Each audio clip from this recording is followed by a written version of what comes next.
জাতিৰ গছ গছনি হৈ আহিছোঁ নৱলক্ষম জলজ 9 লক্ষবাৰ বিভিন্ন প্ৰজাতিৰ মাছ মগৰ হৈ আহিছোঁ নৱলক্ষম কুৰ্মাঞ্চ 9 লক্ষবাৰ উভচৰ প্ৰাণী কাছৰ দৰে জন্ম পাইছোঁ 30 লক্ষ পশু নাম 30 লক্ষবাৰ বিভিন্ন প্ৰজাতিৰ বাঘ সিংহ কুকুৰ শিয়াল মেকুৰী গাহৰি হৈ আহিছোঁ 10 লক্ষ পক্ষী নাম 10 লক্ষবাৰ আমি বিভিন্ন প্ৰজাতিৰ চৰাই চিৰিকটি হৈ আহিছোঁ 70 লক্ষ বানৰা 4 লক্ষবাৰ আমি বিভিন্ন প্ৰজাতিৰ বান্দৰৰ জন্ম পাই আহিছোঁ 2 লক্ষ অৰ্ধমানৱ বা হিতাহিত জ্ঞানশূন্য 2 লক্ষবাৰ হিতাহিত জ্ঞানশূন্য অৰ্ধমানৱ চিম্পাঞ্জীৰ দৰে জন্ম ধাৰণ কৰিছোঁ তথৌ মনুষ্যত্ব প্ৰাপ্য তত কৰ্মান্নে সাধয়েত তাৰ পিছতে সৌভাগ্যক্ৰমে পুণ্য অৰ্জন কৰি মানুহ নামৰ উপাধিটোলৈ প্ৰমোচন পাইছোঁ মানুহ নামৰ উপাধিটোলৈ প্ৰমোচন পালে আজিৰ দৰে অনুষ্ঠানত বহি ঈশ্বৰৰ কথা শুনিলে আমি 7টা ষ্টেপ পাৰ হৈ ভগৱানৰ ঘৰখনলৈ ঘূৰি যাব পাৰিম আজি আপোনালোক বিভিন্ন গৃহস্থী ঘৰৰ পৰা আজি ভাগৱত শুনিবলৈ আহিছে লক্ষ্য কি বাৰু যে ভাগৱতৰ আলোচনা চক্ৰ সামৰণি হ'লে খাই বৈ নিজৰ ঘৰলৈ নিৰ্দিষ্ট সময়ত ঘূৰি যাম আপোনালোক কোনোবা একেবাৰে থাকিম বুলি আহিছে নি বাৰু নাই আপোনালোকে অনুষ্ঠান শেষ হ'লে প্ৰত্যেকে নিজৰ নিজৰ ঘৰলৈ ঘূৰি যোৱাৰ লক্ষ্য লৈ আহিছে এইটো যেনেকৈ বাস্তৱ সত্য আমাৰ এইখন ঘৰলৈ যিটো জীৱ আহিছে এইখন ঘৰ বুলি কৈছে মোহৰ সেৱাৰ যোগ্য মনুষ্য শৰীৰ ইহাকে বুলিও গৃহ জানা মহাবীৰ মানে উদ্ধৱক যাবৰ সময়ত চিনাকি কৰি থৈছে এই ঘৰখনলৈ যিটো জীৱ ক'ৰ পৰা আহিছে পৰম ব্ৰহ্মৰ পৰা আহিছে পৰম ব্ৰহ্মৰ পৰা আহি আকৌ ঘৰ চিনি পোৱা বাটটো পাবৰ কাৰণে যিখন ঘৰ পাব লাগে তালৈ আহোঁতে 84 জুনি অতিবাহিত হৈ এতিয়া ঘৰ চিনি পোৱা দেহটো পাইছে গতিকে আমি ভাগৱত শুনি আমি 7টা ষ্টেপ পাৰ হ'ব প্ৰথমে দহিব পাতেক 6 কৰাইবে মহাপুণ্য অদ্ভুতয় মিলাইবে বিষয়ত বীৰকতি কৃষ্ণত পুৱাইবে প্ৰেম ভগতি উপজাইবে অতি বৈষ্ণৱ জ্ঞান মায়াকো দহিয়া কৰৈ নিৰ্জান চৈতন্যময় পূৰ্ণানন্দ হৰি থৈবন্ত তেন্তে এৰে একে কৰি ঈশ্বৰৰ কথা নুশুনা জীৱ এই 7টা ষ্টেপ পাৰ হৈ নিজৰ ঘৰলৈ ঘূৰি যাব নোৱাৰিব সি ঘূৰি থাকিব লাগিব দেই মনত ৰাখিব পুনৰপি জনমম পুনৰপি গতিকে আপোনালোকে সৰুৰ পৰা ল'ৰা ছোৱালীক এনেকুৱা পৰিৱেশ দি মই আজি এই কাৰ্যসূচীখন চাই ভাল লাগিছে কেউটা দিনতে অভিনয় কৰি পেলাই গুণলীলা ইয়াত যোৱাকালিও আমাৰ শকুনি প্ৰতিশোধ নাটক অভিনয় কৰি গৈছে আমাৰ এই অভিনয়বোৰ কিয় কৰিব লাগে আমাৰ বেদত কৈছে যে আমি মানুহৰ জন্ম পাই নিৰ্গুণ কৃষ্ণৰ গুণলীলা নামঘৰত যদি আমি গীত বাদ্য নৃত্যৰ দ্বাৰা পৰিৱেশন কৰিব পাৰোঁ আমাৰ বেদে কৈছে কেশৱ অগ্ৰে গীতং বাদ্যং নৃত্যং য কৰোতি কলৌ নৰহ পদে পদে অশ্বমেধ ফলং প্ৰাপ্নুতি নিত্যৈছ নামঘৰটো বনাই থ'লে নহ'ব আমি জন্ম দিয়া ল'ৰা ছোৱালীবিলাকক মহাপুৰুষ দুজনাৰ 6খন 12খন নাটৰ পৰা এখন নাটকো যদি প্ৰশিক্ষণ কৰ্মশালাৰ দ্বাৰা তেওঁলোকক শিক্ষা দি যদি ইয়াত পৰিৱেশন কৰাব পাৰে তেতিয়াহ'লে তেওঁলোকৰ প্ৰতিটো খোজৰ মূল্য হ'ব এই জন্মত এটা অশ্বমেধ যজ্ঞৰ সমান পুণ্য আৰু যিসকল দৰ্শক বা শ্ৰোতাই ইয়াত বহি চাবহি গীতং বাদ্যং নৃত্যং হৰি কথা শুনে স্বপুণ্যাত্মা তলৈকৰ ওপৰে সংস্থিতা আজ ঈশ্বৰৰ কথা শুনিবলৈ অহাবিলাক পুণ্য আত্মা তেওঁলোকক ক'ত থ'ব তলৈকৰ ওপৰত অৰ্থাৎ বৈকুণ্ঠ আজি আপোনালোকে ভাগৱত শুনিবলৈ আহিছে আপোনালোকক জেগা ক'ত দিব তলৈকৰ ওপৰত বৈকুণ্ঠত গতিকে জীৱন্ত অৱস্থাত যাতে এক ক্ষণ বেছি নহয় দেই এক ক্ষণ মানে যিটো শুনে কৃষ্ণ কথা তাৰ বিনে আনৰ জীৱন যাই বিঠা এক ক্ষণ মানে 4 মিনিট দাৰ্শনিকৰ অভিমত 4 মিনিট সময় যাতে আমাৰ প্ৰতিজন সদস্যই কৃষ্ণৰ কথা ৰাতিপুৱা শুই উঠাৰ পৰা গধূলা হোৱালৈকে শুনা আৰু গোৱাৰ যাতে মানে সুবিধা দিব পাৰে বা ল'ব পাৰে তেতিয়াহ'লে আমাৰ জীৱনটো সাৰ্থক হ'ব গতিকে ঈশ্বৰৰ গুণনাম ল'লে আমাৰ কি হ'ব মগজ শৰীৰ মন সকলো উৎকৰ্ষ সাধন হ'ব এই কথা বা বিশ্ববিখ্যাত নাট্যকাৰ শেক্সপিয়াৰে কৈছে mind can be purified by the music body can be purified by the exercise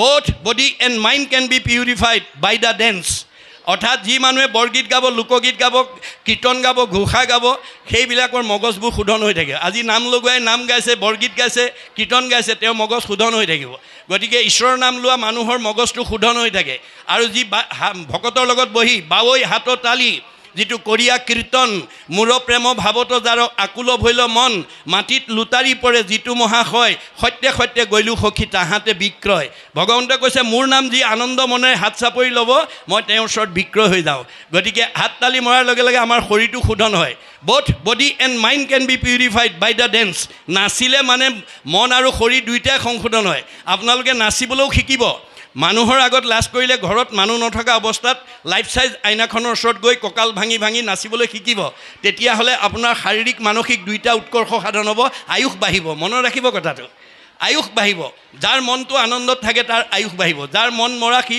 আয়ুস কমি যাব গতিকে মহাপুৰুষ শংকৰদেৱে এই সকলো বস্তু আমাক দি থৈ গৈছে সেইকাৰণে এওঁ যেতিয়া দেখিলে যে ধুনীয়া চৰিত্ৰ এটা তোমাৰ কম ভাৰত বৰিষে ভৈলন্ত নিৰ্পতি বৈষ্ণৱ আতি পবিত্ৰ সুকে মৃত্যুক খনগনি থকা পৰীক্ষিতক আহি কৈছে তোমাক আজি মই ভাৰতবৰ্ষৰ এজন বৈষ্ণৱ ৰজাৰ চাৰিত্ৰিক জীৱনৰ সম্পৰ্কে ক'ম গতিকে তুমি সোনকালে মনোযোগেৰে শুনিবা কি কৈছে যে মেৰু দেৱী টান মহিষী ভৈলন্ত ৰূপে গুণে অনিন্দিত তেওঁৰ মানে মেৰু দেৱী নামৰ এগৰাকী ভাৰ্যা আছিল যিগৰাকী ৰূপ যৌৱনত আনৰ লগত তুলনা নহয় অনুপম ধুনীয়া কিন্তু দুখটো ক'ত থাকিল নভৈল সন্ততি চিন্তাকুল আতি পাছে স্থিৰ কৰিছিত কিন্তু ধুনীয়া ভাৰ্যা আছে সঁচা ল'ৰা ছোৱালী নাই এতিয়া ল'ৰা ছোৱালী পাবৰ কাৰণে কি কৰিব লাগিব সেই কথাটো বৈষ্ণৱ ৰজাৰ কাৰণে নাভিয়ে সিদ্ধান্তত উপনীত হৈছে কি সিদ্ধান্তত উপনীত হৈছে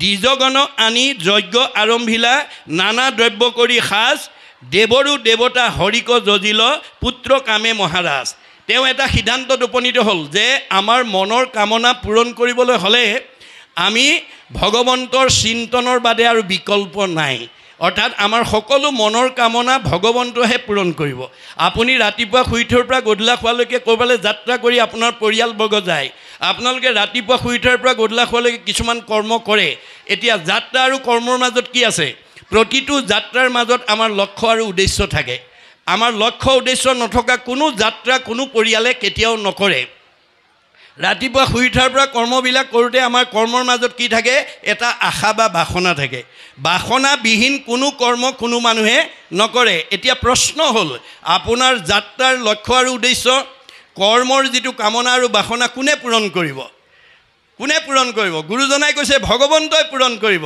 ভগৱন্ত পূৰ্ণ কাম আমি অকাম তেওঁ স্বতন্ত্ৰ আমি পৰতন্ত্ৰ আপুনি বহুত দিনৰ পৰা ক'ৰবালৈ যাম বুলি ভাবি থাকিলেও নিৰ্দিষ্ট দিনা যাব নোৱাৰিবও পাৰে যদি ভগৱন্তই যাব নিদিয়ে খাম বুলি বাঢ়ি লোৱা ভাত কাঁহীও খাবলৈ নাপাব পাৰে যদি ভগৱন্তই খাব নিদিয়ে শুম বুলি পাৰি লোৱা বিচনাখনতো শুবলৈ নাপাব পাৰে যদি ভগৱন্তই শুব নিদিয়ে ভগৱন্ত স্বতন্ত্ৰ আমি পৰতন্ত্ৰ তেওঁ পূৰ্ণ কাম আমি অকাম গতিকে আমাৰ কৰ্মবিলাক কিহত কৰিব লাগিব ভগৱানত অৰ্পণ কৰিব লাগিব আপোনাৰ ল'ৰা ছোৱালী কোনোবা যাবলৈ ক'ৰবাত ওলাইছে স্কুললৈ ওলাইছে ফুৰিবলৈ ওলাইছে বোপাই স্কুললৈ যোৱা হয় কৃষ্ণ বুলি কৈ যোৱা ৰাম বুলি কৈ যোৱা ককাক বহি আছে ককাক সেৱা এটা কৰি যোৱা বা ভকত এজন বহি আছে ভকতক সেৱা কৰি যোৱা এই নৈতিক শিক্ষা আমি সৰুৰ পৰা ল'ৰা ছোৱালীক দিব লাগিব হেন জানি শিশু হ'ব এৰা আন কৰ্ম ধৰিও কুমাৰকালে ভাগৱত ধৰ্ম আমি ল'ৰা ছোৱালীক সৰুৰ পৰা ভাগৱত ধৰ্ম ভক্তি ধৰ্ম শিক্ষা দিব লাগিব আপোনাৰ কথামতে যদি ল'ৰাটো বা ছোৱালীজনীয়ে যাত্ৰাকালত যদি কৃষ্ণ বা ৰাম বা হৰি বুলি হাজাৰটা নামৰ এটা নাম উচ্চাৰণ কৰি যায় আমাৰ ভাগৱতে কৈছে যিটোজনে যায় নাম উচৰি তাৰো পাছে পাছে ভ্ৰমন্ত হৰি বৎসক স্নেহ যেন ধেনু ধাৱে ভজিও জানি হেন হৰি পাৱে গৰুজনীয়ে পোৱালিটো যেনেকৈ মুখৰ আগত শত্ৰুৱে আক্ৰমণ কৰিব নোৱাৰাকৈ ৰক্ষণাবেক্ষণ দি যায় ভগৱন্তৰ নাম লৈ যিটো জীৱ যাব একচিত্ত মনে যিটো মহাজনে ফুৰে গুণনাম স্মৰি তাক ৰক্ষা কৰি ফুৰয় সদায় হাতে কৌমদকী ধৰি কৌমদকী মানে গদা মানে নাম শংখ চক্ৰ গদা পদ্ম গুৰুদেৱ নাম ভকত আমাক নামে নাটাৰিলে জীৱ আৰু তৰণৰ উপায় নাই এই নীতি শিক্ষাবিলাক আমি প্ৰত্যেককে দিব লাগিব যাত্ৰাৰ কালত ঈশ্বৰৰ নাম লৈ যাত্ৰা কৰিব লাগিব আৰু কৰ্মটো কৰোঁতে ঈশ্বৰত অৰ্পণ কৰিব লাগিব যত ধৰ্ম কৰ্ম কৰা কৃষ্ণত অৰ্পণ মই কৰিছোঁ বুলি ভাবিলে ভুল হ'ব যশোদাৰ নিচিনা হ'ব দধিভাংগ ভনাৰ কাৰণে যশোদাই ৰাজভঁৰালৰ জৰি আনি কৃষ্ণক বান্ধিছে দুৱাঙুলে নাটে আকৌ যোৰা দিয়ে দুৱাঙুলে নাটে গণ্ডগোলটো ক'ত লাগিল মই বান্ধিছোঁ মোৰ পুত্ৰক বান্ধিছোঁ মই আৰু মোৰ অহংকাৰ ভাৱটো যি পৰ্যন্ত থাকিব ঈশ্বৰক আমি আমাৰ লগত আনিব নোৱাৰিম ভকতৰ সৰ্বদোষ সহিবাক পাৰোঁ দম্ভ দৰ্প অহংকাৰ সহিতে নপাৰোঁ আমাৰ কোনো বস্তু বিনাশী লগত নিব নোৱাৰা কোনো ধৰণৰ সম্পদে যাতে আমাৰ মনলৈ অহংকাৰ ভাৱ আনিব নোৱাৰে তাৰ কাৰণে ভাগৱত শুনি আমি সচেতন হ'ব লাগিব আমাৰ প্ৰধানকৈ 5টা অহংকাৰে আমাক ভক্তি কৰিবলৈ নিদিয়ে আজি ঠাইলৈ আহিবলৈ নিদিয়ে বেদৰ মতে কি অহংকাৰ জাতি বিদ্যা মহতঞ্চ ৰূপ যৌৱনম এবস যত তত স্তুতি বৰ্ধেত পঞ্চতৈ ভক্তি কণ্টকঃ এই 5টা ভকতিৰ কাঁইট বুলি কৈছে মই এই জগদুৱাৰ গাঁৱৰ বায়ন গাঁৱৰ মই আটাইতকৈ ধনী মানুহ, মই আটাইতকৈ বিদ্যাৱন্ত, মই আটাইতকৈ সম্পদশালী, মই আটাইতকৈ বুদ্ধিৱন্ত, মই আটাইতকৈ জ্ঞানী, এই বুলি ভাবি পেলাই যদি অভিমান কৰি পেলাই যদি নাহে তেতিয়াহ'লে তেওঁ ভকতি কৰিব নাই। জাতিৰ অহংকাৰ থাকিব নালাগিব। মই উচ্চ জাতি বুলি যদি কাৰোবাৰ অহংকাৰ থাকে তেওঁ ভকতি কৰিব নোৱাৰে। বিদ্যা, মই গাঁওখনৰ ভিতৰত মোতকৈ ডিগ্ৰীধাৰী মানুহ দ্বিতীয় নাই, এই বুলি ডিগ্ৰীক লৈ যদি কোনোবাই অহংকাৰ কৰে তেওঁ সাধাৰণ মানুহৰ লগত বহি ভকতি কৰিব নোৱাৰে। মহতঞ্চ, মই গাঁওখনৰ ভিতৰত মোতকৈ ধনী মানুহ নাই, এই বুলি লগত নিব নোৱাৰা বিনাশী ধনক লৈ যদি গৰ্ব কৰিব সি কেতিয়াও ভকতি কৰিব নোৱাৰে। ৰূপ, চেহেৰা ভাল হ'লেও আমাৰ কিছুমান বগা চগা ধুনীয়া হ'লে ক'লা ফালে নাচায়েই, তেনেকুৱা যদি স্বভাৱ আছে এৰিব দেই। আমাৰ বহুত গাভৰু ছোৱালী যদি দেখিবলৈ ধুনীয়া হ'ল ক'লাজনী ফালে নাচায়, ক'লা মানুহৰ প্ৰতি নাচায়, তেনেকুৱা যদি অভ্যাস আছে আপোনালোকে এৰিব। কাৰণ আপুনি এই জগদুৱাৰ মানে বেজৰ চুবুৰীত ধুনীয়া ছোৱালী এজনী, ধুনীয়া ডেকা ল'ৰা, ধুনীয়া এজন মহিলা, ধুনীয়া এজন মতা মানুহ হৈ জন্মগ্ৰহণ কৰিবলৈ পূৰ্বতে আপুনি সাধনা কৰি আহিছে। সাধনাৰ অনুকূলেহে আপোনাক এই জন্মত ধুনীয়া কৰি পঠাইছে। তাকে লৈ পেলাই যদি আপুনি অহংকাৰ কৰে, সুন্দৰক বান্দৰ কৰিবলৈ ভগৱানৰ বেছি সময় নালাগে। আপুনি মইনো কোন, নাৰদকে বান্দৰ কৰি পেলালে। এদিন নাৰদে গৈ ভগৱন্তৰ ওচৰত বৈকুণ্ঠত কথা পাতি থাকোঁতেই প্ৰসংগক্ৰমে কৈছিল, মোৰ সমান সৌন্দৰ্যৱান ব্যক্তি আৰু মৰ্ত্যত দ্বিতীয় নাই। কৃষ্ণই মিচিককৈ হাঁহি পেলাই ক'লে, নাৰদ এই কথাটো মোৰ আগতে যি ক'লা আৰু দ্বিতীয়বাৰ আনৰ আগত নক'বা। নাৰদে মনে মনে শুনি থাকিলে। ওলাই অহাৰ লগে লগে তেওঁ আকৌ পূৰ্বৰ ভাৱটো জাগৃত হ'ল, মই দেখিবলৈ ধুনীয়া, এইটো ক'লেও দুখ লাগেনে? গতিকে তেওঁ আকৌ অহংকাৰ ভাৱটো অহাৰ লগে লগে কৃষ্ণ চবৰে হৃদয়ত আছে, সমস্ত ভূতৰে মই আছোঁ হৃদয়ত, আপুনি কি ভাবে কি নাভাবে চব কথা জানে। এওঁ আকৌ অহংকাৰ আহি গ'ল। এই অহংকাৰটো যদি এওঁ মনৰ পৰা আঁতৰাই দিব নোৱাৰোঁ, ভৱিষ্যতে এওঁক কেতিয়াও সমাজে ভাল নাপাব। অহংকাৰেই এওঁক সমাজৰ পৰা আঁতৰাই নিব। গতিকে অহংকাৰী মানুহ কেতিয়াও সমাজৰ প্ৰিয় হ'ব নোৱাৰে। গতিকে আমাক কি লাগিব? দাস্যত্ব ভাৱ লাগিব। সেইকাৰণে দাৰ্শনিক পণ্ডিতে কৈছে, to become great one we must be humble. আপুনি যদি সমাজক নিজক প্ৰতিষ্ঠা কৰিব বিচাৰে, আপোনাৰ অহংকাৰ এৰি নম্ৰ স্বভাৱৰ হ'ব লাগিব, তেতিয়াহে আপোনাক সমাজে মানে সেই স্থানত অধিকাৰ কৰি দিব। অহংকাৰী মানুহ সমাজে যাক ভাল নাপায়, ঈশ্বৰেও তাক ভাল নাপায়। মনত ৰাখিব কথাটো। সমাজে যদি যাক বেয়া পায়, ঈশ্বৰে সেইজনক বেয়া পায়। সমাজে যাক ভাল পাব, ঈশ্বৰে তাক ভাল পাব। গতিকে অহংকাৰ শূন্যভাৱে আমি ভক্তি আহৰণ কৰিব লাগিব। গতিকে নাৰদ গৈ থকা বাটতে যুগবলে এখন স্বয়ম্বৰ পাতি দিলে। স্বয়ম্বৰৰ কন্যাগৰাকী বিশ্ব সুন্দৰী, তেওঁ সুন্দৰকহে মালা পিন্ধাব। নাৰদৰ কাণত কথাটো পৰি গ'ল। নাৰদে ভাবিলে মোতকৈতো সুন্দৰ ব্যক্তি দ্বিতীয় নাই, আজি এইগৰাকীক ময়ে লোৱা হওক আৰু এই বুলি স্বয়ম্বৰৰ প্ৰথম আসনতে গৈ নাৰদ বহিলেগৈ। তাৰ কাষতে গন্ধৰ্ব, তাৰপিছত ৰজা মহাৰজা, একেবাৰে শেষত কৃষ্ণ বহি আছে। গতিকে গন্ধৰ্ব সকলো দেৱতাবিলাকৰ ভিতৰত বেছি ধুনীয়া। যেতিয়া কন্যাই মালা লৈ আহিছে, নাৰদে ভাবিলে আজি মোৰ ডিঙিত সোমাবই আৰু। মূৰটো যেতিয়া আগবঢ়াই দিছে, কন্যাই তেওঁৰ ফালে কটাক্ষ দৃষ্টিৰে চাই যেতিয়া আগবাঢ়ি গ'ল, গন্ধৰ্বজনক কৈছে, কি হ'ল? বোলে তুমি আইনাখন চোৱাচোন। আইনাখন চাইছে, বান্দৰ হৈ আছে। অৰ্থাৎ নাৰদক ভগৱানে বান্দৰ কৰি বহুৱাই থৈছে। নাৰদে গম পাই গ'ল, এইটো প্ৰভুৰ ইচ্ছা। প্ৰভু, তুমি আজি মোক এই ধৰণে মোক বঞ্চিত, প্ৰাপ্যৰ পৰা বঞ্চিত কৰিলা। তুমিও কিন্তু এদিন বান্দৰৰ সহায় লৈহে উদ্ধাৰ হ'বলৈ অভিশাপ দি দিলে। যাৰ কাৰণে তেওঁ ত্ৰেতা যুগত ৰাম অৱতাৰত আপোনাৰ বান্দৰ হৈ বান্দৰৰ সহায় লৈ সীতাক উদ্ধাৰ কৰিব লগা আছে। এইবোৰ কাহিনী উপকাহিনী দেই, মনত ৰাখিব। ইয়াৰ যোগেদি আমাক কি কৈ আছে? যে নীতি শিক্ষা দি আছে, আধ্যাত্মিক জ্ঞান আমাক দি আছে। এতিয়া এওঁ বৈষ্ণৱ কাৰণে এওঁ সিদ্ধান্তত উপনীত হ'ল, কি বুলি? যে মোৰ এই মনৰ বাঞ্ছা পূৰ্ণ কৰিব ঈশ্বৰৰ বাদে আৰু আনে নোৱাৰে। গতিকে ঈশ্বৰৰ পৰা মনৰ কামনা পূৰণ কৰিবলৈ তেওঁ কাৰ্যসূচী কি ল'লে? দ্বিজগণ আনি যজ্ঞ আৰম্ভিলা, নানা দ্ৰব্য কৰি সাজ। আজি আপোনালোকে এই 4 দিনীয়া কাৰ্যসূচীত আপোনালোকে নাম প্ৰসংগ, আসন প্ৰতিষ্ঠা, দিহানাম প্ৰতিযোগিতা ইত্যাদি বিভিন্ন নামাকৰণে 4 দিনীয়া কাৰ্যসূচীৰে এখন কাৰ্যসূচী প্ৰস্তুত কৰিছে। কিন্তু আমাৰ বেদৰ মতে, মহাপুৰুষৰ মতে, ভগৱানৰ শ্ৰীমুখৰ মতে আপোনালোকে এই জগদুৱাৰ গায়ন গাঁৱৰ বেজৰ চুবুৰীয়ে 4 দিনীয়া কলিৰ যজ্ঞ অনুষ্ঠিত কৰিছে। বেদৰ মতে মনত ৰাখিব, যজ্ঞ অনুষ্ঠিত কৰিছে। এইটো 4 দিনীয়া যজ্ঞ। কৃষ্ণই যাবৰ সময়ত উদ্ধৱক কৈছে, মুত চিত্ত দিয়া যিটো কৰৈ কৰ্ম ধৰ্ম, তাৰ নাম যজ্ঞ সখী কৈলো ইটো মৰ্ম। এইটো যজ্ঞ। এই যজ্ঞস্থলীলৈকে আমন্ত্ৰিত ভগৱন্ত স্বৰূপ ভক্তসকলক সেৱা শুশ্ৰূষা আচমনি কৰিবৰ কাৰণে এইখন গাঁৱৰ বা এইখন সমাজৰ যিসকল ডেকা গাভৰু বোৱাৰীকে প্ৰমুখ্য কৰি কায়িক মানসিক বৌদ্ধিক আৰ্থিক ত্যাগ কৰি এটা খোজ দি আছে। তাৰ প্ৰতিটো খোজৰ মূল্য হ'ব পদে পদে অশ্বমেধ ফলং প্ৰাপ্নুতি নিত্যস্য। আপোনালোকৰ এই 4 দিন পুণ্য অৰ্জনৰ এটা ডাঙৰ সৌভাগ্য। ভগৱন্ত স্বৰূপ ভকত। আপুনি যাদৱ মাধৱ কল্পনা মাধৱী আহিছে বুলিলে ভুল হ'ব, কাৰণ সেইবোৰ নামবিলাক মাত্ৰ আমাক চিনি পাবৰ কাৰণে দিছে। দেহটো কেৱল চিনি পাবৰ কাৰণে ভগৱন্তই সৃষ্টি কৰিছে। দেহৰ একোটা একোটা নাম দি থোৱা আছে। আমি দেহটো চাইহে কওঁ এইটো কুকুৰ, এইটো মেকুৰী, এইটো গাহৰি, এইটো ছাগলী, এইটো বাঘ, এইটো সিংহ। আমি দেহটো চাই কওঁ এইটো মতা মানুহ, এজনী মাইকী মানুহ, এইটো ডেকা ল'ৰা, এজনী গাভৰু ছোৱালী। দেহবিলাকৰ নাম এটা আছে। আমাৰ নামবোৰ কি কাৰণে দিছে? দাৰ্শনিক পণ্ডিতে কৈছে a name is a kind of face whereby one is known. আমি ইজনে সিজনক চিনি পাবৰ কাৰণেহে নামটো দিছে। নামটো আত্মা নহয়, দেহটোও আত্মা নহয়। যিদিনা দেহৰ পৰা আত্মা ওলাই যাব, কাষ্ঠ যেন থাকিবেক মাটিত পৰিয়া, হেন দেহ আপোনাৰো বোলা কি লাগিয়া। গতিকে দেহটোকে আত্মা বুলি ভাবি যাতে আমি অভিমান কৰিব লগা নহয়। আজি এই তত্ত্ব নজনাৰ কাৰণে বহুটোৱে দেহৰ সুখৰ কাৰণে, দেহৰ আনন্দৰ কাৰণে গোটেই ৰাতিপুৱা শুই উঠাৰ পৰা গধূলা খোৱালৈকে, জন্মৰ পৰা মৃত্যুলৈকে নিজক আবদ্ধ কৰি ৰাখিছে। গুৰুজনে প্ৰতিবাদ কৰিছে। গুৰুজনে কি কৈছে? আক্ষেপ কৰিছে কি বুলি? যিটো শৰীৰৰ অৰ্থে কৰা কৰ্ম নানা, প্ৰাণ গ'লে সহ হৈব তাহাক নাজানা।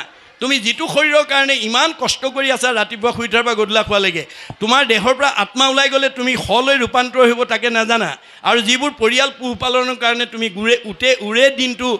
উৰে জীৱনটো পাৰ কৰিছা, মই ওলাই যোৱাৰ পিছত তোমাক কি হ'ব? ইষ্ট মিত্ৰ কুটুম্ব দেখা যতজন অসুচি বুলিয়া নকৰিব দৰ্শন।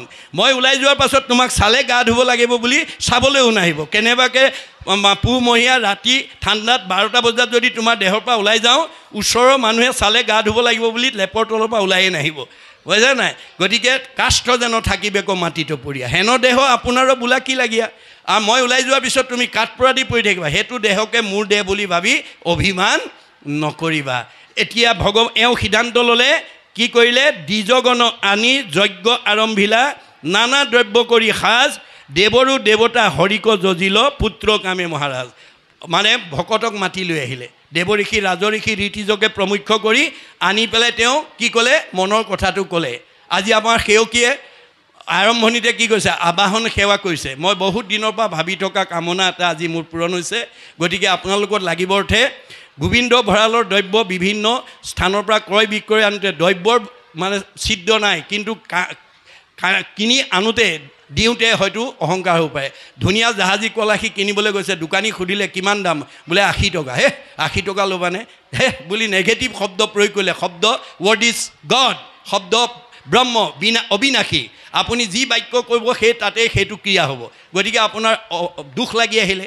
সেইকাৰণে ভকতৰ ওচৰত আগতে আবাহন সেৱাত কয় যে দ্ৰব্যৰ ছিদ্ৰ নাই, ক্ৰয় বিক্ৰয় কৰি আপোনাৰ খবৰত লাগিব অৰ্থে অৰ্পণ কৰোঁতে বিভিন্ন দুখী থাকিব পাৰে, আপোনালোকে নিশ্চিতৰূপে গ্ৰহণ কৰি সেৱকী পৰিয়ালটোক কৃপা কৰিব। এইবুলি সেৱা ধৰে নে নধৰে? সেইটো আবাহন সেৱা বুলি কয়।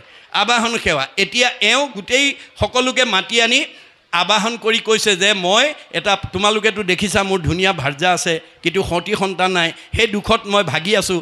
গতিকে তোমালোকক মই মাতি আনি তোমালোকৰ আশীৰ্বাদৰ যোগেদি মই এটা সন্তান পাবৰ কাৰণে এই আয়োজনটো কৰিছোঁ। কাৰণ এতিয়া কলি যুগৰ মানুহে পোনপটীয়াকৈ ভগৱন্তক কাৰো ঘৰলৈ, কাৰো সমাজলৈ আহি আয়ুষ্মান ভৱ, ল'ৰা ছোৱালীকেইটা পঢ়া শুনাত ভাল হ'ব, ঘৰখন মংগল হ'ব বুলি ভগৱন্তক কৃষ্ণই আহি নকয়হি। কোনে ক'ব? হৰিৰ মূৰ্তিক হৰি ভক্তক দেখিবা, শক্তি অনুৰূপে তাৰ প্ৰীতি আচৰিবা, সমস্ত ভূততে আছে ভগৱান, সেই ভাবি সবাকো কৰিবা বহুমান। ভগৱন্ত সকলোতে আছে, কিন্তু মূৰ্তিমন্ত হৈ ভকতত আছে। আপোনালোকে ভকত বৈষ্ণৱ আলহী অতিথি আহিলে যাদৱ মাধৱ কল্পনা মাধৱী আহিছে বুলি নাভাবিব। এয়া আত্মাস্বৰূপ ঈশ্বৰ আহিছে। আপোনাৰ ঘৰৰ কাষৰ মানুহজন আহিলেও বা 20 মাইল আঁতৰৰ মানুহজন আহিলেও, ঘৰৰ কাষৰ মানুহজন বা মানুহগৰাকী যাদৱ মাধৱ আহিছে বুলি ভাবিলে আপোনাৰ ভুল কৰা হ'ব। গতিকে ঘৰৰ কাষৰ মানুহজন বা মানুহগৰাকীক যদি আসনত বহুৱাই ধূপ এডাল জ্বলাই সেৱা এটা লয়, তেওঁ অ' হৰি অ' ৰাম বুলিয়ে ক'ব। 20 মাইল আঁতৰৰ ভকত বা আই এগৰাকীক সেৱা কৰিলেও অ' হৰি অ' ৰামে ক'ব। অ' হৰি অ' ৰামটো আপুনি মই ভবা যাদৱ মাধৱ কল্পনা মাধৱীয়ে কোৱা নাই। কোনে কৈছে? আত্মাই। আত্মা ঈশ্বৰ। গতিকে আত্মাৰ পৰা আমি আশীৰ্বাদ ল'ব লাগে। গতিকে তেওঁ ভাবিলে যে আমাৰ গীতা ভাগৱতে কৈছে কৃষ্ণক পাইবাৰ জানা ভকতি সে পন্থ, ইহাক কহে গীতা ভাগৱত গ্ৰন্থ। গীতা ভাগৱতে কৈছে কলি যুগৰ মানুহে কৃষ্ণক পাবলৈ হ'লে ভক্তিৰ মাধ্যমেদি কৰিব লাগিব। আৰু সেই ভক্তিটো ক'ত কৰিব লাগিব? ভকতত ভকতি দানে কৰোগুৰু দায়া তনয় অধিক। আপুনি জন্ম দিয়া ল'ৰা ছোৱালীকেইটাতকৈও ভকতৰ প্ৰতি শ্ৰদ্ধাটো বেছি হ'ব লাগিব। আৰু ভকতে যদি বৰ ভাল লাগিলে গৃহস্থী ঘৰলৈ গৈ, সমাজখনলৈ গৈ বুলি যদি কয়, সজনৰ আশীৰ্বাদে মিলে কৃষ্ণৰ প্ৰসাদ। মনত ৰাখিব। গতিকে কৃষ্ণই পোনপটীয়াকৈ আমাক আশীৰ্বাদ নিদিয়ে, ভকতৰ আশীৰ্বাদ ল'ব লাগিব, ভকতৰ আশীৰ্বাদ। সেইকাৰণে আমাৰ প্ৰত্যেক ঘৰতে পাৰিলেতো সদায়, নোৱাৰিলে সপ্তাহত, নোৱাৰিলে পষেকত, নোৱাৰিলে মাহেকত, নোৱাৰিলে 3 মাহত, নোৱাৰিলে 6 মাহত, নোৱাৰিলে বছৰেকত এবাৰ হ'লেও আমাৰ ভকতৰ পদধূলি আমাৰ গৃহত পৰিব লাগে। এই কথা 24 অৱতাৰৰ অন্যতম অৱতাৰ পৃথু প্ৰভুৱে 4ৰ্থ স্কন্ধ ভাগৱতত কৈ গৈছে, কি বুলি? যাহাৰ গৃহত নুহি উপগত একান্ত হৰি ভকত, তাৰ গৃহ ছয় সৰ্পৰ আলয় মহন্তৰ ইটোমত। যাৰ ঘৰত ভকতৰ পদধূলি নপৰে, ঈশ্বৰৰ নাম নলয়, ধনে ধানে টকাই পইচাই গাড়ীয়ে মটৰে পকা ঘৰ দুৱাৰ থাকিলেও আপদৰ পৰা মুক্ত নহয় বুলি ভাগৱতে কৈছে। সুমংগলে অমংগল জানা কৃষ্ণ বিনে, অমংগলে সুমংগল কৃষ্ণৰ কীৰ্তনে।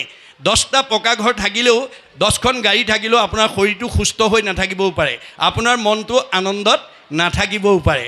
গতিকে আপোনাৰ পাৰ্থিৱ ধন টকা পইচা গাড়ী মটৰ পকা ঘৰ দুৱাৰে আমাৰ মন শৰীৰ আৰু আত্মাক উন্নতি পথত সহায় কৰিব নোৱাৰে। কোনে কৰিব? আন যত সবে মিছা ভক্তিৰ অভাৱে। ভক্তি, শ্ৰৱণ কীৰ্তন, অৰ্চন বন্দন, দাস্য সকীৰ্ত, পদসেৱন, আত্মনিবেদন স্মৰণ, তাৰ ভিতৰত এক প্ৰকাৰ ভকতি আচৰণ কৰিলেও আপোনাৰ জীৱই পৰম গতি পাব। আমি ল'ৰা ছোৱালীক এই শিক্ষা দিব লাগিব। ৰাতিপুৱা শুই উঠাৰ পৰা গধূলা খোৱালৈকে যাতে ভগৱন্তৰ 1000টা নামৰ পৰা এটা নাম ল'বলৈ আমি তেওঁলোকক ক'ব লাগিব যে, গতিকে আমাৰ কলিত সেইজনেই ভকত, হৰিনাম ঘোষী কলি যুগত নিশ্চয়ে শুইবেক লোক ভকত। যাৰ মুখত ঈশ্বৰৰ নাম থাকিব তেওঁৱেই ভকত, আৰু যাৰ মুখত ঈশ্বৰৰ নাম নাই তেওঁ অভকত। ভকত তৰিব, অভকত মৰিব। মনত ৰাখিব কথাটো। কপিল প্ৰভুৱে কৈছে, কপিল বদতি মাও দেৱ শুনা দেৱহুতি, অভকতে কদাচিতো নপাৱে মুকুঠি। যাৰ মুখত ঈশ্বৰৰ নাম নাই সেইটো জীৱ কেতিয়াও উদ্ধাৰ হ'ব নোৱাৰে। গতিকে ঈশ্বৰৰ নাম যাতে আমাৰ প্ৰত্যেকজন সদস্যৰ মুখতে যাতে এটা হ'লেও ওলায়, তাৰ প্ৰতি আমি গুৰুত্ব দিব লাগিব। আৰু যাৰ ঈশ্বৰৰ নাম নলয় সেইজনক একাদশ স্কন্ধ ভাগৱতত কি বুলি কৈছে ভগৱন্তই? যে কদাচিতো নলৱৈ মহুৰ নাম যশ, জানিবা অৰ্জুন সিটো মনুষ্য ৰাক্ষস। যাৰ মুখত এটাও ঈশ্বৰৰ নাম নোলায় সেইজন দেখাতহে মানুহ কিন্তু স্বভাৱত ৰাক্ষস। তেওঁ কি কাৰণে জীয়াই থাকে? খাবলৈ জীয়াই থাকে। দাৰ্শনিক পণ্ডিতে কৈছে ঈশ্বৰৰ নাম মুখত নথকা মানুহবিলাক খাবলৈ জীয়াই থাকে। আমি আচলতে জীয়াই থাকিবলৈ খাব লাগে। দাৰ্শনিক পণ্ডিতে কৈছে live to eat but not' eat to live. আমি জীয়াই থাকিবলৈ খাব লাগে, খাবলৈ জীয়াই থাকিব নালাগে। এই দৰ্শনটো নজনাৰ কাৰণে আমাৰ সমাজত এতিয়া খাবলৈ জীয়াই থকা মানুহৰ সংখ্যা বেছি। যুটীয়া বুদ্ধিয়ে দিলেই ভাল, নহ'লেই কাল। মনত ৰাখিবা দেই। যাৰ কাৰণে লক্ষী স্বয়ম্বৰত লক্ষীয়ে দৈত্য গুৰু শুক্ৰাচাৰ্যক নাকচ কৰিছে এই গুণৰ কাৰণে। কি বুলি কৈছে? জানো দৈত্য গুৰু শুক্ৰ হুন্ত মহাজ্ঞানী, তথাপি নেৰন্ত সংগ লোভাবিষ্ট প্ৰাণী। যে তুমি এজন জ্ঞানী মানুহ বুলি মই জানো, কিন্তু বৰ তুমি লোভিয়া। লোভিয়াতো পৰে সংসাৰত নাহি মন্দ, জুতি খাইবে নপাইলে লগাইবে নিতে দণ্ড। এনেকুৱা মানে লোভিয়া মানুহক যদি মই স্বামী বৰণ কৰোঁ, ভৱিষ্যতে যুটীয়া বুদ্ধিয়ে খুৱাব নোৱাৰিলে এওঁ সদায় মোৰ লগত কাজিয়া কৰিব, এওঁক কেতিয়াও স্বামী বৰণ কৰিব নাকচ কৰিছে দেই। আমাৰ উঠি অহা গাভৰু ছোৱালীবিলাকে ভাল স্বামী পাবলৈ হ'লে ভাগৱত আগৈ পঢ়ি ল'ব, আৰু ভাল ডেকা ল'ৰাই যদি ভাল ছোৱালী পাব পাৰে ভাগৱত পঢ়ি ল'ব। ভাগৱতত চব কেনেকুৱা ছোৱালী বিয়া কৰাব লাগে, কাৰণ বিবাহ সম্বন্ধে পুৰুষৰ অৰ্ধাংগিনী, স্বামী বুলি ধৰ্ম কৰ্ম পাই অৰ্ধখিনি, সেহি হেতু কতো কতো ধৰ্মিনী ৰমণী, পাপ কাৰ্যে বাধা দিয়া খণ্ডাই বিঘিনী, কতো অধৰ্মিনী তিৰি ধৰ্মক বাধিয়া, স্বামীক নিউৱে ঘূৰে নৰকে টানিয়া। যদি এজনী ধৰ্মৱতী ভাৰ্যা বিয়া কৰিব পাৰে স্বামীক মানে বিপদৰ পৰা উদ্ধাৰ কৰিব, আৰু যদি অধৰ্মী ছোৱালী বিয়া কৰায় তেতিয়াহ'লে স্বামীক নৰকলৈ ঠেলি দিব। মনত ৰাখিব কথাটো। চব তত্ত্ব আমাক ভাগৱতে দিছে, মাত্ৰ আমি ভাগৱত আমি প্ৰথম স্কন্ধৰ পৰা দ্বাদশ স্কন্ধ ভাগৱত আমি উঠি অহা প্ৰজন্মক যাতে আমি পঢ়িবলৈ শুনিবলৈ, আপোনালোকে ডেকা ল'ৰা গাভৰু ছোৱালী মহিলা দাড়ি থকা দাড়ি নথকা শৰণীয়া অশৰণীয়া বুলি পঢ়াৰ পৰা বঞ্চিত নকৰিব। কাৰণ আমাৰ সকলোৱে পঢ়াত কোনো বাধা নাই। আপোনালোকৰ অসমীয়াত মাষ্টাৰ ডিগ্ৰী ল'ৰা ছাত্ৰ ছাত্ৰীয়ে ইউনিভাৰ্চিটিত টেবুলৰ ওপৰতে দশম কীৰ্তন ঘোষা ৰত্নাৱলী গীতা লৈ পেলাই পঢ়ি অসমীয়াত মাষ্টাৰ ডিগ্ৰী লৈছে। অধ্যয়নত বাধা নাই, কিন্তু নিয়ম কেৱল আনুষ্ঠানিকতাতে থাকিব। যেতিয়া ল'ৰাটোক আপুনি পঢ়িবলৈ দিব, তেওঁ যেতিয়া ঘোষা পঢ়িব, হৰিপদ সেৱা নকৰে নিমিত্তে মায়াই বান্ধি ফুৰাৱে, তাৱতো মায়াক নকৰে ৰহিত শৰণ নলৱে যাৱে।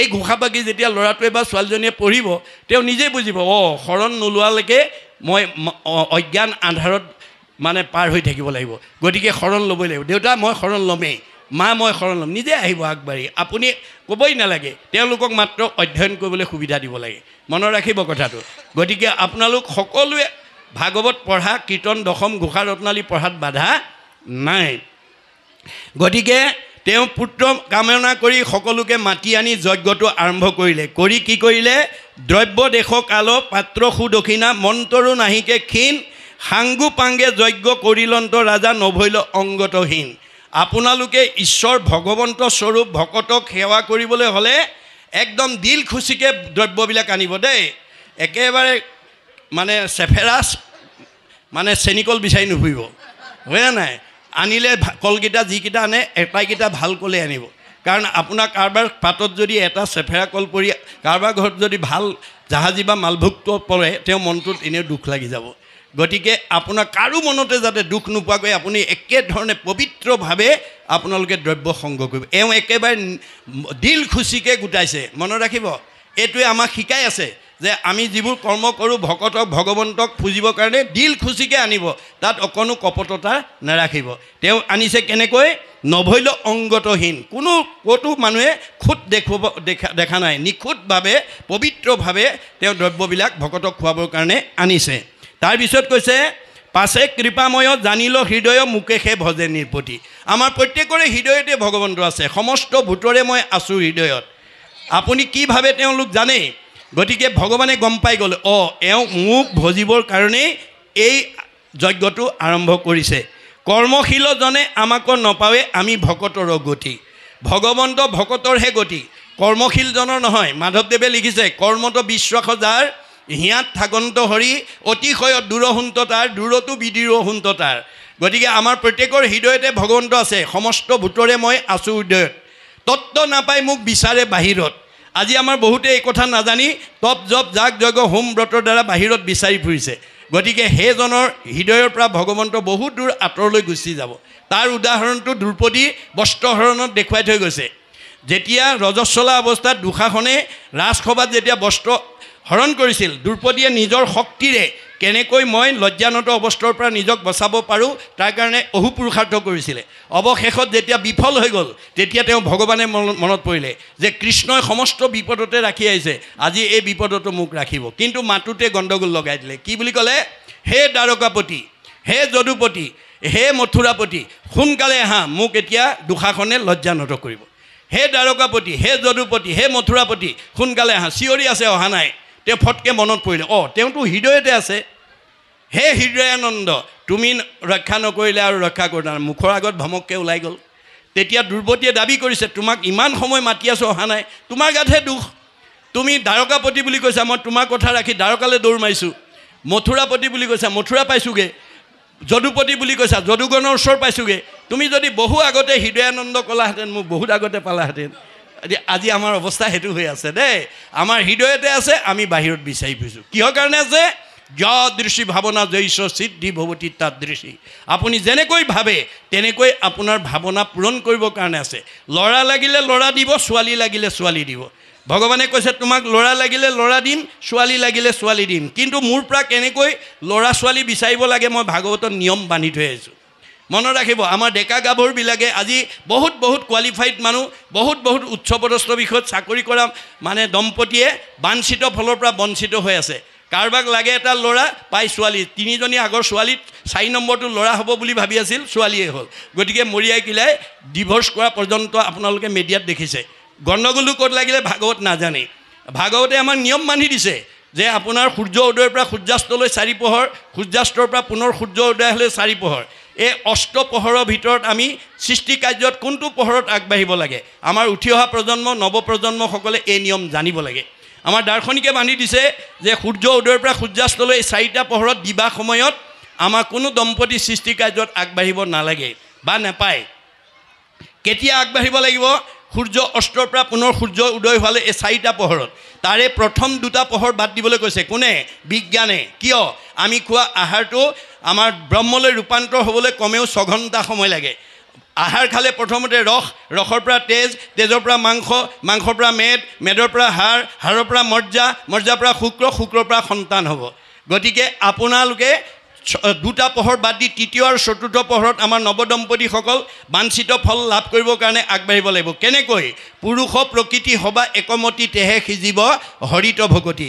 স্বামী স্ত্ৰী দুইজন একমনা হৈ ল'ব লাগিব যে আপোনালোকৰ প্ৰথম বা দ্বিতীয় সন্তানটো ল'ৰা লাগে নে ছোৱালী লাগে, কেনেকুৱা লাগে, ডাক্তৰ লাগে নে ইঞ্জিনিয়াৰ লাগে নে প্ৰবক্তা লাগে নে অধিবক্তা লাগে নে বুদ্ধিজীৱী লাগে নে জ্ঞানী লাগে নে মানি লাগে নে ভকত লাগে নে বৈষ্ণৱ লাগে নে সন্ত লাগে নে মহন্ত লাগে, আপোনালোকে আগতীয়াকৈ আলোচনা কৰি ল'ব। আলোচনা কৰি দুইজনৰ মত নিৰ্দিষ্ট সময়ত মানে তেওঁক সমৰ্পণ কৰিলে ভাৱটো তেওঁক জনাব লাগিব। ভাৱে ন লগতে সৰ্বম, তোমালোকৰ ভাৱটো মোক জনাবা যথা সময়ত। আজি যদি মতভেদ হৈ যায়, আমাৰ স্বামী স্ত্ৰীৰ মাজত যদি মতভেদ হৈ যায়, কাৰোবাৰ স্বামীয়ে জানে ভাৰ্যাই নাজানে, কাৰোবাৰ ভাৰ্যাই জানে স্বামীয়ে নামানে, তেনেকুৱা হ'লে আমাৰ জীৱনলৈ দাম্পত্য জীৱনলৈ কশ্যপ ঋষিৰ নিচিনা জীৱন আহি যাব। কশ্যপ ঋষিৰ দুগৰাকী ভাৰ্যা দিতি আৰু অদিতি। অদিতিয়ে স্বামীৰ লগত মন মিলাই সময়মতে সৃষ্টি কাৰ্যত আগবাঢ়িছিল, সেইকাৰণে আটাইকেইটা দেৱতা সন্তান জন্ম হ'ল। কিন্তু দিতি হিংসা কৰি আছিল, সতিনীৰ পুত্ৰ হোৱা দেখি হিংসাত ভাগি পৰিছিল আৰু অসময়ত গৈ উপাসনা স্থানত স্বামীক গৈ পেলাই পুত্ৰদানৰ কাৰণে আহ্বান জনাইছিল। দূৰদৰ্শী সম্পন্ন কশ্যপ ঋষিয়ে কৈছিল, ভাৰ্যা এইটো উপাসনাৰ সময়, এইটো পুত্ৰদানৰ সময় নহয়, তুমি খন্তেক ধৈৰ্য ধৰা। নামানে, উপায়ন্তৰ হৈ স্বামীক ভাৰ্যাক সন্তুষ্ট দিবৰ কাৰণে পুত্ৰদান দিলে। ফলত কি হ'ল? হিৰণ্যাক্ষ আৰু হিৰণ্যকশিপু। আমাৰ উঠি অহা দম্পতীয়েও যদি নিয়ম নাজানে, আপোনালোকৰ ঘৰতো তেনেকুৱা সন্তানেই জন্ম হ'ব, যিটো সন্তানে বৃদ্ধ পিতৃ মাতৃক সেৱা শুশ্ৰূষা মৰম চেনেহ লালন পালন কৰাৰ বিপৰীতে বৃদ্ধাশ্ৰমলৈ পঠাই দিব। কিন্তু দশম স্কন্ধ ভাগৱতত কুৰকংশক বধ কৰি মানে অন্ধকাৰ কাৰাগাৰৰ পৰা পিতৃ বসুদেৱ আৰু দৈৱকীক উলিয়াই আনি স্বয়ং ভগৱান কৃষ্ণই দীঘল দি পৰি স্তুতি কৰিছিলে। কি বুলি? হে পিতৃ মাতৃ, তোমালোকে মোৰ কাৰণে বহুত জীৱনত কষ্ট পালা, মই মানৱ জীৱনৰ 100টা বছৰত তোমালোকৰ এই ঋণ পৰিশোধ কৰিব নোৱাৰোঁ। যিটো পিতৃ মাতৃ জন্মিলেক দেহ পুখিলেক অনুদিন, শতেক বৎসৰে সিটো পুত্ৰে তাৰ খুজিবে নপাৰে ঋণ। মানৱ জীৱনৰ 100টা বছৰত তোমালোকৰ ঋণ পৰিশোধ কৰিব নোৱাৰোঁ। তেনেস্থলত এই ভাগৱতৰ দৰ্শন নাজানি পুত্ৰ হুয়া যিটো পিতৃক নুপুষ হৈ দুৰ্জন আতি আবাতি, তাহাৰো মাংসক তাকে খুৱাই জমৰ কিং কৰে কাটি। কোনোবাই যদি ভাগৱতৰ দৰ্শন নাজানি বৃদ্ধ পিতৃ মাতৃক অৱজ্ঞা কৰে, অনীহা কৰে, অশ্ৰদ্ধা কৰে, তেওঁ ইমান দুখৰ দুখী হ'ব লাগিব, তাৰ মাংস কাটি কাটি জম কিং কৰে তাকেই খুৱাব। অকল সিমানেই নহয়, বৃদ্ধ পিতৃ মাতৃ গুৰু বন্ধুজন নুপুষে পিতৃ পুত্ৰক, নিশ্বাস কাঢ়ন্তে জীৱনতে থাকোঁতে জানিবা সিটো মৃতক। বৃদ্ধ পিতৃ মাতৃক অৱজ্ঞা অনীহা কৰা সন্তান যদি উশাহ নিশাহ লৈ জীয়াই আছে, তেওঁ জীয়াতে মৰা। গতিকে আমি জীয়াতে মৰা সন্তান হিচাপে যাতে সমাজত পৰিচয় দিব লগা নহয়, জীয়াতে মৰা সন্তান যাতে আমি জন্ম দিব লগা নহয়, তাৰ কাৰণে উঠি অহা নৱদম্পতিসকলে আগতীয়াকৈ ভাগৱত পঢ়ি ল'ব। গতিকে আমাৰ প্ৰত্যেকখন নামঘৰতে যাতে আমি এনেধৰণে পাৰিলে সাপ্তাহিক পষেকীয়া মানে বন্ধ দিনত আমাৰ ভাগৱত অনুষ্ঠান কৰি গাঁওখনত যিমান ডিগ্ৰীধাৰী ল'ৰা আছে, master degree, doctorate degree, BA ডিগ্ৰীৰ পৰা ধৰি যিমান পঢ়া শুনা ল'ৰা আছে, সকলোকে আপোনালোকে দায়িত্ব দি লৈ আনিব নামঘৰলৈ। অহা দেওবাৰে গধূলি যাদৱে প্ৰথম স্কন্ধ ভাগৱতৰ একাধ্যায় পঢ়িব লাগিব, মাধৱীয়ে আপোনাৰ অৰ্থ ভাঙিব লাগিব। দায়িত্ব দি দিয়ক আৰু আমি থাকিম উপস্থিত। বছ, তেওঁলোকে এতিয়া বহুত ডিগ্ৰীধাৰী ল'ৰাই ভয় ক'লে কৰে, মই সুৰ নেজানো, অৰ্থ নেজানো। গুৰুজনে কৈছে নালাগে, জানিবা নাজানি কৰে নামৰ কীৰ্তন, তথাপিতো পাপদোহী নামে কৰে চন। আপোনালোকৰ এইখন গাঁৱৰ এজনী বোৱাৰীয়ে গধূলাৰ লগে লগে ধূপ ধূনা জ্বলাই গুৰুগৃহত উপাসনা কৰিছে। কি বুলি? ব্ৰহ্মাই আদি কৰি জীৱ যত, ৰাম ৰাম ৰাম ৰাম ৰাম, মায়া হয় জামাজে আছয় ঘুমতি যায়। ধুনীয়া সুৰত গাইছে। বাটেদি যোৱা মানুহে তেওঁৰ ছোৱালীজনী বোৱাৰীজনী মহিলাগৰাকীৰ মাত আৰু সুৰত স্তব্ধ হৈ গৈছে। কিন্তু তেওঁ নাজানে ব্ৰহ্মা আদি কৰি জীৱ যত, ৰাম ৰাম ৰাম ৰাম ৰাম, মায়া সজ্জা মাজে আছয় ঘুমতি যায় মানেনো কি নাজানে। কিন্তু গুৰুজনে কৈছে নালাগে, তোমাৰ মুখৰ আগত বিহ অকণমান পৰি আছে, তুমি অমৃত বুলি বুটলি খাই দিলা, বিহে ক'ব নেকি এওঁ নাজানি খাইছে এওঁ নামাৰো বুলি? বিহ জানিয়েই খাওক বা নাজানিয়েই খাওক, বিহে মানুহ মাৰিব, এইটো বিহৰ দ্ৰব্যগুণ। আপুনি ঈশ্বৰৰ নাম অৰ্থ জানি লওক বা নাজানি লওক, জানিবা নাজানি কৰে নামৰ কীৰ্তন, তথাপিতো পাপদোহী নামে কৰে চন। নাজানিও যদি ঈশ্বৰৰ নাম লয়, তেওঁৰ প্ৰাৰ্থনাটোৰ যিমান দূৰলৈকে যাব ভাগৱতে কৈছে একজনে যদি নাম ওচৰৈ শুনে মানে পাপ সবাৰো হৰে মানুহটো দূৰৰ কথা মূৰ ভক্ত দৈত্য থাকে উদাৰ চৰিত্ৰ কীট পতংগ কুশিটো কৰে পবিত্ৰ মানুহটো উদ্ধাৰ হ'বই মানে পঁইতাচোৰা নিগনি পৰ্যন্ত প্ৰাণী জগতৰো উপকাৰ কৰিব আজি আপোনালোকে মাইক্ৰফোন ব্যৱহাৰ কৰিছে নকৰা হ'লেও অনুষ্ঠান হ'লহেঁতেন কিন্তু নামঘৰৰ ভিতৰৰ সকলেহে শুনিলেহেঁতেন এতিয়া ভাগৱত নামৰ ধ্বনি যিমান দূৰলৈকে বতাহে উৰুৱাই নিব সিমান দূৰলৈকে মানুহটো দূৰৰ কথা আমাৰ প্ৰাণী জগতখনো উদ্ধাৰ হ'ব গতিকে এই 4 দিনীয়া কাৰ্যসূচীত ঈশ্বৰৰ গুণনাম বিকাশে এই জগতৰ প্ৰদূষণ বায়ু সংশোধন কৰিব জীৱ জগতৰ উপকাৰ কৰিব তেতিয়া সেৱকীসকলৰ কি হ'ব পৰো উপকাৰায় পুণ্যম মনত ৰাখিব আপোনালোকে নিজা ঘৰটো কেতিয়াবা পাতিলে যদি ঈশ্বৰে দিয়া সমৰ্থ আছে মাইক্ৰফোন ব্যৱহাৰ কৰি গুণনাম যিমান পাৰে প্ৰকাশ কৰিবলৈ চেষ্টা কৰিব গতিকে সিমানেই আপোনাৰ পুণ্য হ'ব যদাতি সব প্ৰাপ্নুতি মই দিয়া প্ৰতিভা মোৰ কাৰণে দিলে মই তোমাক দিয়ে থাকিম যদি নিদিয়ে নাপাব গতিকে আমি ভাগৱতৰ প্ৰতিটো কথা আমি কি কৰিব লাগিব মানে উপলব্ধি কৰিব লাগিব আৰু বিশ্বাসেৰে ল'ব লাগিব দেই এতিয়ালৈকে আমি যিখিনি কথা আলোচনা কৰিছোঁ প্ৰতিটো কথা বিশ্বাসেৰে ল'ব লাগে বিশ্বাসে পাইবে তাংক তৰ্কে বহুদূৰ মহাত্মা গান্ধীয়ে কৈছে religious beliefs are based on faith ধৰ্ম দৰ্শন বিশ্বাসৰ ওপৰত নিৰ্ভৰ কৰে religion is not really what is grasped by brain but by heart ধৰ্ম দৰ্শন মগজে ঢুকি পোৱা বস্তু নহয় কাৰোবাক দেখুৱাই দিব পৰা বস্তু নহয় ই অন্তৰৰ উপলব্ধিৰ বস্তু গতিকে উপলব্ধিয়ে সংস্কাৰ কৰে আমাৰ প্ৰতিটো কথা আমি উপলব্ধি কৰিব লাগিব যাৰ উপলব্ধি নাই সি জেইছে থে যেনে আছে তেনেই ৰাখিব কোনো সলনি নহয় আজি আমাৰ বহুত মানুহে ভাগৱত পঢ়িছে কিন্তু উপলব্ধি নকৰাৰ কাৰণে একেটা অৱস্থাতে আছে কোনো পৰিৱৰ্তন হোৱা নাই কিন্তু ভাগৱতে কেনেকুৱা পৰিৱৰ্তন কৰে মই আগতীয়াকৈ আপোনালোক কৈছোঁ দুষ্ট মানুহ শান্ত হয় মানে সতি সন্তান নোহোৱা মাইকী মানে সুযোগ্য সন্তান পায় দুখীয়া মানুহ ধনী হয়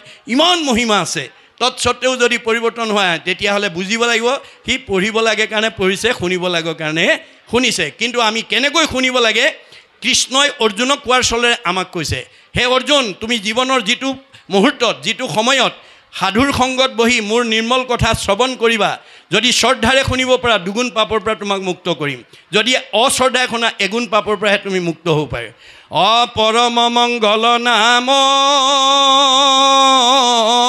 যিপুন শ্ৰদ্ধাৰে শুনৈ হৰৈ পাপ তাহাৰ দুগুণ অনিচ্ছাত এক গুণ শ্ৰদ্ধাত দুগুণ নাম এহি মতে বুজিবা অৰ্জুন হে অৰ্জুন তুমি যিমান শ্ৰদ্ধাৰে শুনিবা দুগুণ পাপৰ পৰা মুক্ত হ'ব যদি অশ্ৰদ্ধাৰে শুনা আজি আপোনালোক চবেই ইয়াত একেটা উদ্দেশ্যলৈ বহি আছে বা আহিছে কিন্তু ভগৱানৰ এটা ৰহস্য আছে অৰ্জুনক কৈছে যদি আজি গায়ন গাঁৱৰ বেজৰ চুবুৰীৰ দৰে কাম কৰিব চেহেৰা ধুনীয়া কৰিব কমনীয়তা বঢ়াই দিব আয়ুস বঢ়াই দিব যাৰ অন্তৰত দুখ বেদনাই ভৰি থাকিব সি আৰু ঘিউ মৌ খাওক হাড়লৈকে শুকাই যাব আহাৰে চেহেৰা ভাল নকৰে যদি মনটো আনন্দত ৰাখিব নোৱাৰে তেতিয়া মাকে সুধিলে বোপাই মনটো আনন্দত ৰাখিবলৈ হ'লে মই কি কৰিব লাগিব মূৰ শুনিৰ মল কথা কহন্ত শুনন্ত মোৰ কথা ৰাতিপুৱা শুই উঠাৰ পৰা গধূলা খোৱালৈ তোমাৰ ঘৰলৈ অহা আলহী অতিথি ভকত বৈষ্ণৱক পালে মোৰ কথা যদি কোৱা আৰু শুনা মুঠ বিনে চিত্ত আন দেৱত নেদন্ত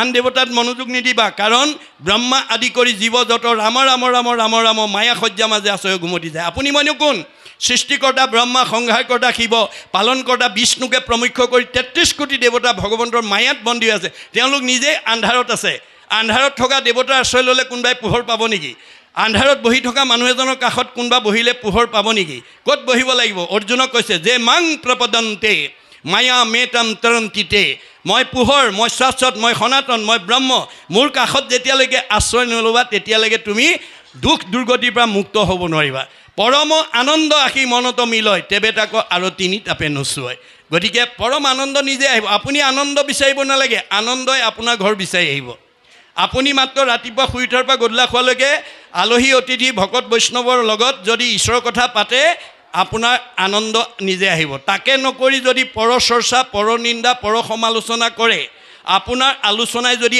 আনৰ অন্তৰত আঘাত দিয়ে আলোচনা কৰা দুজনৰ কি হ'ব আমাৰ বেদত কৈছে পাপায় পৰপীড়নম আপোনাৰ কথাই যদি আনক আঘাত দিয়ে আপোনাৰ পাপ হ'ব পাপ হোৱাৰ লগে লগে দুখ দুৰ্গতি আহিব আৰু আয়ুস কাটি দিব আনৰ মনত দুখ দিয়া কথা কোৱা মানুহে কেতিয়াও 100 বছৰ ভোগ কৰিবলৈ নাপায় মনত ৰাখিব কথাটো আপোনালোকৰ কাৰবাৰ যদি হেতু স্বভাৱ আছে আজি ইয়াতে এৰিব পৰচৰ্চা পৰনিন্দা আপুনি যিটো ক'ব লাগে মুখৰ আগত ক'ব মুখৰ আগত কোৱাজনতকৈ বন্ধু নাই আৰু আনৰ আগত কোৱা সমান শত্ৰু নাই গতিকে কিছুমান মানুহ আছে আমাৰ মুখৰ আগত ক'বলৈ বেয়া পায় কিন্তু আনৰ আগত চৰ্চা কৰে সেইজন পৰম শত্ৰু বুলি কৈছে যি মুখৰ আগত কয় তেওঁ পৰম মিত্ৰ তেওঁ সুহৃদ তেওঁ বান্ধৱ তেওঁ গুৰু তেওঁ ঈশ্বৰ যিজনে মুখৰ আগতে আপোনাৰ ভুলটো কৈ দিয়ে আমাৰ স্বভাৱটো তেনেকুৱা হ'ব লাগে গতিকে এই কথাবোৰ নজনাৰ কাৰণে আজি আমাৰ জীৱনলৈ নানান দুখ দুৰ্গতিয়ে নামি আহিছে গতিকে এতিয়া ভগৱানে জানিলে কি বুলি পাছে কৃপাময় জানিলা হৃদয় মুকেশে ভজে নিৰ্পতি ভগৱন্তই আপুনি কি কৰিছে কি ভাবিছে সব জানে এওঁ মোক ভজিবৰ কাৰণে এই ব্যৱস্থাটো কৰিছে কৰ্মশীলজনে আমাকো নপায় আমি ভকত গতিকে কৰ্মশীল যাক মানে কৰ্মত বিশ্বাস যাক যজ্ঞ পূজা পাতল কৰি ভগৱন্তক বিচাৰি ফুৰে সেইজনে মোক পাব নোৱাৰে বুলি কৈছে যেন হেন শুনি মনে দেৱনাৰায়ণে তথাতে ভৈলা বেকত মহা তেজ ৰাখি সবাকো ঢাকিলা বিস্ময় সবে মনত গতিকে হেন শুনি মনে ভগৱন্ত এই কথাটো শুনি দেৱনাৰায়ণে তথাতো ভৈলা বেকত তাতে আহি উপস্থিত হ'লেই মনত ৰাখিব কথাটো উপস্থিত হ'লেহি আৰু মহা তেজ ৰাখি সবাকো ঢাকিলা বিস্ময় সবে মনত সেই যজ্ঞস্থলী থকা সকলোৱে এটা জ্যোতিষ্ময় ৰূপত ভগৱান আহি আৱিৰ্ভাৱ হোৱাৰ লগে লগে সবৰে মন বিস্ময় হৈ গ'ল আশ্চৰ্য প্ৰকাশ কৰিলে এইখিনিলৈকে আমাক কৈছে দেই ইয়াৰ পিছৰ পদে আমাক কি ক'ব আমি আকৌ পদবন্ধে